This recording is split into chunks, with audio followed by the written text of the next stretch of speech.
우리가 매달 무심히 받아보는 공공요금 고지서. 그곳에 적힌 숫자는 단순한 비용의 합계가 아닙니다. 그것은 지금 이 순간 전 세계에서 벌어지고 있는 가장 치열한 전쟁의 결과물이자 생존을 위해 지불해야 하는 가혹한 청구서입니다. 퇴근길 주유소 전광판에 표시된 리터당 가격이 단 몇십 원 오를 때 누군가는 오늘 저녁 메뉴를 고민하고 기업은 생산 라인의 가동 중단을 검토합니다. 하지만 대다수의 사람들은 알지 못합니다. 이 붉은 숫자들 뒤에 숨겨진 거대 강대국들의 은밀한 설계와 패권 다툼의 실체를 말입니다. 과거의 전쟁이 영토를 뺏기 위한 물리적 충돌이었다면 현대의 전쟁은 에너지라는 자원을 무기화하여 상대의 경제 시스템을 마비시키는 소리 없는 전쟁으로 진화했습니다. 러시아와 우크라이나의 포성 뒤에는 천연가스 밸브를 쥐고 흔드는 에너지 지정학의 비극이 있고, 중동의 긴장감 속에는 석유 결제 대금을 달러로 유지하려는 페트로달러 시스템의 사수가 숨어 있습니다.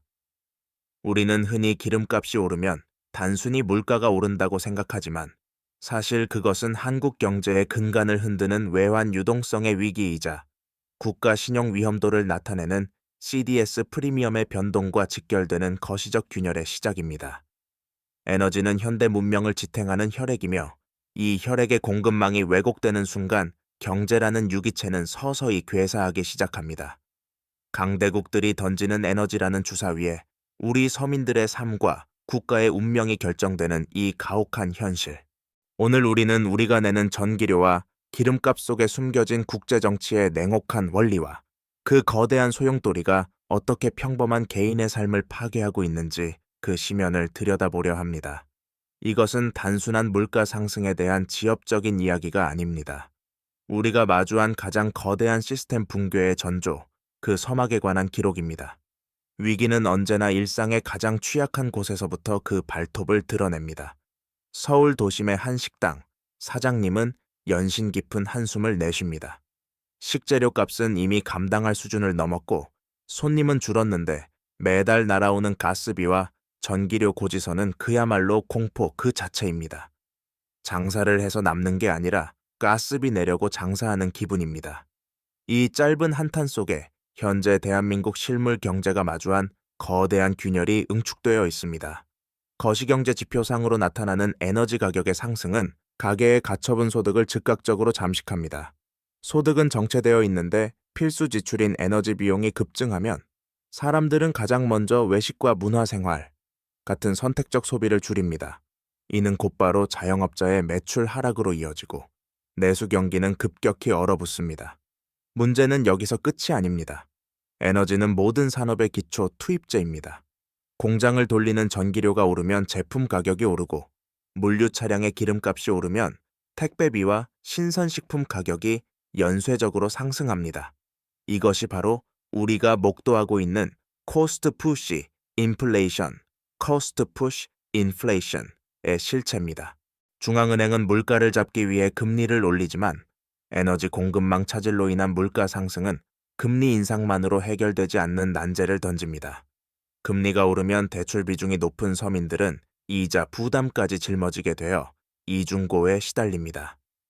1970년대 오일 쇼크 당시 전 세계가 겪었던 스태그플레이션의 악몽이 21세기 대한민국에서 재현될 조짐을 보이고 있는 것입니다. 에너지 가격 상승은 단순한 비용의 문제를 넘어 가계부채의 한계점에 다다른 서민들을 벼랑 끝으로 내모는 결정적인 방아쇠가 되고 있습니다. 에너지 가격이 결정되는 원리를 이해하기 위해서는 자본의 논리와 권력의 역학관계를 동시에 들여다봐야 합니다. 흔히 기름값은 수요와 공급에 의해 결정된다고 믿지만 그 이면에는 달러 패권이라는 거대한 장치가 작동하고 있습니다. 1970년대 초 닉슨 쇼크 이후 달러의 금태환이 정지되자 미국은 사우디아라비아와 손을 잡고 오직 달러로만 석유를 결제하게 하는 페트로달러 체제를 구축했습니다. 이 시스템 덕분에 미국은 막대한 무역 적자 속에서도 달러를 찍어내기만 하면 전 세계의 에너지를 통제할 수 있는 권력을 쥐게 되었습니다. 반면 한국처럼 에너지를 전량 수입에 의존하는 국가는 유가 상승과 환율 상승이라는 이중고에 무방비로 노출됩니다. 국제 유가가 배럴당 1달러만 올라도 우리나라의 무역 수지는 수십억 달러의 타격을 입습니다. 달러 환율이 치솟는 킹달러 현상이 발생하면 설령 유가가 보합세를 유지하더라도 원화로 결제해야 하는 에너지 수입 비용은 기하급수적으로 늘어납니다. 이는 국가의 외환 보유액을 갉아먹고 결과적으로 국가 신용 위험을 나타내는 CDS 프리미엄을 상승시키는 원인이 됩니다. 금융시장의 유동성이 메마르고 자본 유출의 공포가 확산되는 시발점이 바로 에너지 결제 대금의 불균형에서 비롯되는 것입니다. 우리가 주유소에서 결제하는 금액의 상당 부분은 단순히 기름값이 아니라 달러 패권을 유지하기 위해 지불하는 일종의 통행료와 같습니다. 강대국들이 금리를 올리고 내리는 결정, 전략 비축유를 방출하거나 감산을 결정하는 행위 하나하나가 한국의 전기료 고지서를 결정짓는 보이지 않는 손으로 작용하고 있습니다. 역사는 에너지 위기를 관리하지 못한 국가들이 어떻게 처참하게 몰락했는지 선명하게 보여줍니다. 베네수엘라는 세계 최대의 석유 매장량을 자랑하던 부국이었지만 에너지 가격 변동에 대비하지 못한 채 과도한 포퓰리즘과 방만한 국가 재정 운영으로 일관했습니다. 유가가 폭락하자 국가 시스템은 마비되었고 초인플레이션이 발생하며 국민들은 쓰레기통을 뒤지는 처지로 전락했습니다. 아르헨티나와 터키 역시 에너지 수입 비용 증가와 화폐 가치 하락의 악순환을 끊지 못해 IMF의 구제금융을 받거나 만성적인 경제 위기에 시달리고 있습니다. 특히 2000년대 후반 그리스 사태는 에너지 효율화와 산업구조 개편에 실패한 국가가 외부 충격에 얼마나 취약한지를 여실히 증명했습니다. 이들 국가의 공통점은 에너지 가격이라는 외부 변수가 국내 경제의 뇌관을 건드릴 때 이를 완충할 수 있는 재정적 체력이나 산업적 대응력이 부족했다는 점입니다. 반면 독일과 같은 제조 강국은 러시아산 천연가스 의존도를 낮추기 위해 막대한 비용을 치르며 에너지 믹스를 재편하는 고통스러운 과정을 견뎌내고 있습니다. 대한민국은 어떤가요? 우리는 1997년 IMF 외환위기 당시 에너지 수입 대금을 결제할 달러가 부족해 국가 부도 사태를 맞이했던 뼈아픈 기억이 있습니다. 당시의 위기는 종금사들의 무리한 당이 외차의 차입이 발단이었지만 그 저변에는 에너지 효율이 낮은 중화학 공업 중심의 산업 구조와 대외 충격에 취약한 환율 구조가 있었습니다. 과거의 사례들은 우리에게 경고합니다. 에너지를 다루는 방식이 곧 국가의 생존을 결정하며 이 흐름을 읽지 못하는 국가는 언제든 다시 위기의 주인공이 될 수 있다는 사실을 말입니다. 에너지 위기가 한국 경제에 투사되는 방식은 지독할 만큼 입체적입니다. 대한민국은 에너지 자립도가 5%에도 미치지 못하는 전형적인 에너지 수입국이자 제조업 비중이 GDP의 25%를 상회하는 산업 구조를 가지고 있습니다. 이는 국제 유가와 천연가스 가격의 변동이 단순히 가계의 부담을 넘어 국가 산업 경쟁력의 근간을 뒤흔든다는 뜻입니다. 철강, 석유화학, 반도체 등 우리 경제를 지탱하는 핵심 업종들은 막대한 양의 전력을 소비합니다.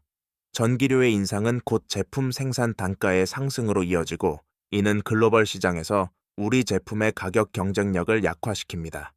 더 심각한 것은 무역 수지의 악화입니다. 에너지 수입액이 급증하면 경상수지가 적자로 돌아서고 이는 원화 가치 하락을 부추깁니다. 원화 가치가 떨어지면 수입 물가는 다시 치솟는 악순환, 즉 수입 인플레이션의 늪에 빠지게 됩니다. 실제로 최근 몇 년간 한국의 무역 수지가 흔들렸던 결정적 계기는 수출 부진보다 에너지 수입 대금의 폭등이었습니다. 외환 시장의 불안은 자본 유출 압력을 높이고 중앙은행으로 하여금 경기 부양보다 환율 방어를 위해 금리를 올리게 만드는 선택에 외통수로 몰아넣습니다. 결국 강대국들의 에너지 패권 싸움에서 발생하는 파동이 한국 경제라는 호수의 수위 자체를 낮춰버리는 격입니다. 우리가 매일 마주하는 경제 지표들, 즉 KOSPI의 하락과 환율의 급등은 사실 먼 나라의 포성이 우리 안방의 경제적 토양을 깎아내리고 있다는 실시간 리포트와 다름없습니다. 이 거대한 위기 앞에서 정부와 중앙은행의 선택지는 극도로 제한적입니다. 한국전력과 가스공사의 유례없는 적자 행진은 그 고통의 깊이를 대변합니다. 정부는 국민 부담을 줄이기 위해 에너지 가격 인상을 억제해왔지만 이는 결국 미래의 빚으로 돌아왔습니다. 한전채라는 거대한 채권이 시장의 유동성을 빨아들이면서 시중 금리를 왜곡시키고 공기업의 부실이 국가 신용 등급에 잠재적 위험 요소로 작용하기 시작한 것입니다. 한국은행 역시 딜레마에 빠져 있습니다.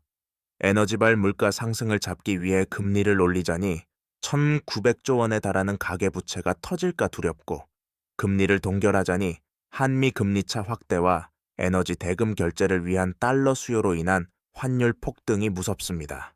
이는 단순히 통화 정책의 문제를 넘어 국가의 재정 건전성과 금융 시스템의 안정성을 동시에 시험하는 고난도의 방정식입니다. 정부는 에너지 효율화와 원전 생태계 복원, 신재생 에너지 확대 등 중장기 대책을 내놓고 있지만 당장 내일의 고지서를 걱정하는 서민들에게는 멀게만 느껴지는 이야기입니다. 결국 정부의 대응은 통증의 분산에 가깝습니다. 기업과 가계, 그리고 국가 재정이 이 고통을 어떤 비율로 나누어 가질 것인가를 두고 치열한 눈치 싸움이 벌어지고 있는 셈입니다. 하지만 분명한 것은 더 이상 저렴한 에너지의 시대는 오지 않는다는 냉혹한 현실을 인정하는 것에서부터 모든 정책이 시작되어야 한다는 점입니다. 거대 담론의 홍수 속에서 개인은 어떻게 살아남아야 할까요? 각자 도생의 시대, 이제 에너지는 단순한 소비재가 아니라 관리해야 할 리스크입니다.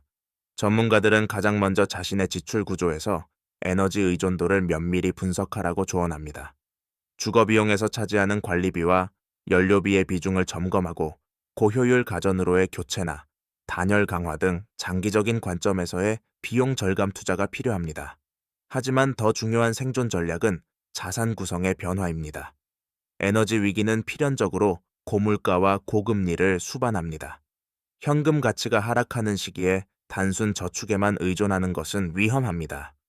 에너지 가격 상승의 수혜를 입는 섹터나 달러 자산에 대한 적절한 배분은 내 자산이 에너지 위기라는 파도에 휩쓸려 가는 것을 막아주는 닷츠 역할을 할 수 있습니다.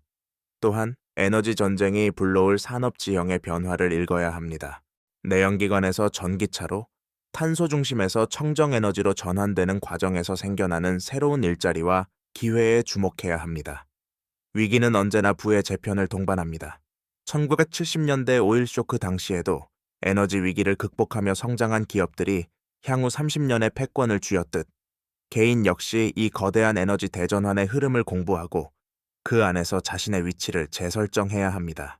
모르면 당하지만 흐름을 읽으면 그것은 위기가 아닌 거대한 파도가 되어 나를 더 높은 곳으로 데려다 줄 것입니다. 이제 다큐멘터리의 긴 여정을 마무리하며 우리 자신에게 질문을 던져봅니다. 우리가 마주한 이 에너지 전쟁은 과연 끝이 날까요? 인류의 역사는 곧 에너지 확보의 역사였습니다. 나무에서 석탄으로, 석탄에서 석유로, 그리고 이제는 전기 에너지와 데이터의 시대로 넘어가고 있습니다. 강대국들이 기름값과 전기료를 매개로 휘두르는 권력의 담론은 본질적으로 누가 미래의 표준을 지배할 것인가에 대한 싸움입니다. 한국은 이 전쟁의 최전선에 서 있습니다. 자원 하나 나지 않는 나라에서 오직 사람의 힘과 에너지를 태워 일궈온 기적 같은 경제 성장은 이제 새로운 시험대에 올랐습니다. 우리가 오늘 목격한 지표들과 사례들은 공포를 조장하기 위함이 아닙니다. 오히려 우리가 처한 현실을 객관적으로 직시하고 막연한 낙관론보다는 치밀한 대비가 필요함을 역설하기 위함입니다. 고지서에 적힌 숫자는 바꿀 수 없지만 그 숫자를 바라보는 우리의 시선과 대응은 바꿀 수 있습니다. 거대 강대국들이 설계한 판 위에서 흔들리는 체스판의 말이 될 것인지, 아니면 위기의 징후를 읽고 스스로의 생존로를 개척하는 주체가 될 것인지는 오직 우리의 선택에 달려 있습니다. 어둠이 짙을수록 빛의 가치는 더욱 선명해집니다. 에너지 전쟁이라는 거대한 폭풍우 속에서도 이 시스템의 원리를 이해하고 대비하는 자들에게는 반드시 새로운 새벽이 올 것입니다. 그것이 바로 우리가 경제를 공부하고 보이지 않는 힘의 질서를 추적해야 하는 이유입니다. 에너지 위기는 단순히 비용의 문제를 넘어 한 사회의 도덕적 해이와 시스템의 민낯을 드러내는 거울이기도 합니다. 지난 수십 년간 대한민국은 값싼 에너지라는 마약에 취해 있었는지 모릅니다. 세계 최고 수준의 전력 품질을 세계 최저 수준의 비용으로 누려왔던 배경에는 공기업의 희생과 미래 세대에게 떠넘긴 부채라는 어두운 이면이 존재합니다. 이제 그 청구서가 도착하고 있습니다. 에너지를 무기로 사용하는 강대국들의 전략은 단순히 상대국의 경제를 타격하는 데 그치지 않고 그 내부의 갈등을 부추기는 데 목적이 있습니다. 전기료 인상을 두고 벌어지는 계층 간의 갈등, 산업용과 가정용 전력 요금을 둘러싼 형평성 논란, 그리고 에너지 복지의 사각지대에서 추위와 사투를 벌이는 취약계층의 비극은 에너지 전쟁이 남기는 파편들입니다. 사회적 합의 없는 에너지 가격의 급격한 현실화는 극심한 혼란을 야기하지만 반대로 현실을 외면한 동결은 국가 전체의 금융 리스크를 키우는 독이 됩니다. 우리는 이제 에너지 소비에 대한 인식 자체를 근본적으로 전환해야 하는 시점에 서 있습니다. 에너지는 무한한 공공재가 아니라 가장 전략적이고도 귀한 안보 자산이라는 사실을 뼈저리게 인식해야 합니다. 사회 공동체가 이 고통의 무게를 어떻게 공정하게 나눌 것인가에 대한 진지한 담론이 시작되어야만 우리는 외부의 충격에도 흔들리지 않는 진정한 경제적 자립을 꿈꿀 수 있습니다. 시야를 넓혀보면 에너지 전쟁의 종착역은 결국 기술 패권으로 귀결됩니다. 석유와 가스를 쥔 자들이 현재를 지배한다면 에너지 효율 기술과 저장 기술, ESS, 그리고 차세대 원자력과 수소 에너지를 선점하는 자가 미래를 지배할 것입니다. 미국이 인플레이션 감축법 IRA를 통해 자국 중심의 에너지 공급망을 재편하려는 이유나 유럽이 탄소 국경 조정 제도 CBAM을 도입해 새로운 무역 장벽을 세우는 것은 모두 에너지라는 이름의 새로운 질서를 구축하려는 움직임입니다. 한국 경제의 위기는 바로 이 지점에서 기회로 전환될 수 있습니다. 우리는 이미 세계적인 수준의 배터리 기술과 원전 건설 역량, 그리고 극한의 효율을 추구하는 제조 공정 노하우를 가지고 있습니다. 강대국들이 자원 담보로 우리를 위협할 때 우리가 가진 기술이 그들에게 없어서는 안 될 치명적인 무기가 되어야 합니다. 에너지 수입국에서 에너지 기술 수출국으로의 체질 개선, 이것만이 우리가 기름값이라는 변수에 국가의 운명을 맡기지 않아도 되는 유일한 길입니다. 지금 우리가 겪고 있는 고통스러운 에너지 비용의 상승은 어쩌면 우리 경제가 탄소 기반의 구시대적 패러다임을 벗어나 기술 기반의 선진국형 구조로 나아가기 위해 반드시 치러야 할 성장통일지도 모릅니다. 기술이 자원을 대체하는 시대, 그 거대한 전환점의 중심에서 우리는 새로운 생존 전략을 써 내려가야 합니다. 개인의 삶으로 다시 돌아와 봅시다. 경제 다큐멘터리가 전하는 메시지는 결국 당신의 자산과 일상을 어떻게 보호할 것인가로 수렴됩니다. 거시적인 에너지 전쟁의 흐름 속에서 개인이 취할 수 있는 가장 강력한 무기는 금융문해력입니다. 유가가 오를 때 환율이 어떻게 움직이는지, 금리 인상이 내 대출 이자와 실물 경기에 어떤 연쇄 반응을 일으키는지 이해하는 것만으로도 우리는 위기 앞에서 막연한 공포에 질리지 않을 수 있습니다. 에너지 위기는 부의 불평등을 심화시키지만 반대로 준비된 이들에게는 자산의 포트폴리오를 재구성할 결정적 타이밍을 제공합니다. 괴너지 소비 구조를 가진 자산, 예를 들어 연비가 낮은 대형차나 단열이 안 되는 노후 주택에서 벗어나 에너지 저항성이 강한 자산으로 이동하는 결단이 필요합니다. 또한 기업가나 직장인으로서 자신이 속한 산업이 에너지 위기에 얼마나 취약한지, 혹은 이 위기 속에서 어떤 새로운 수요를 창출할 수 있는지 끊임없이 질문해야 합니다. 강대국들의 담론은 거창하지만 그 결과는 철저히 개인의 고지서와 계좌잔고로 나타납니다. 시스템의 붕괴를 경고하는 목소리에 귀를 기울이되 그 안에서 내가 통제할 수 있는 변수가 무엇인지 찾아내는 냉철함이 필요합니다. 경제적 자유란 단순히 돈이 많은 상태가 아니라 이러한 외부의 거대한 파동 속에서도 자신의 삶을 스스로 통제할 수 있는 능력을 의미하기 때문입니다. 다큐멘터리를 마치며 우리는 다시 한번 주유소의 전광판과 거실의 계량기를 바라봅니다. 이제 그 숫자들은 이전과는 다르게 보일 것입니다.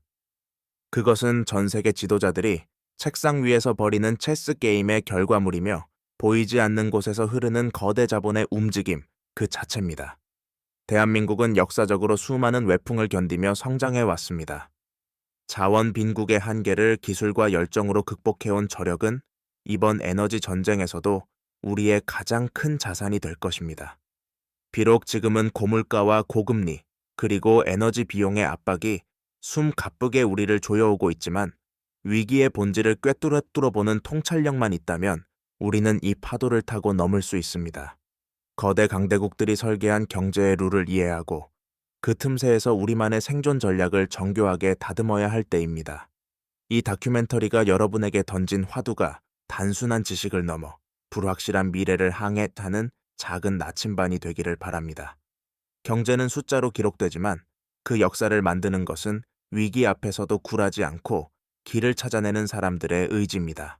에너지 전쟁의 한복판, 당신의 내일은 오늘 당신이 무엇을 읽고 무엇을 준비하느냐에 달려 있습니다.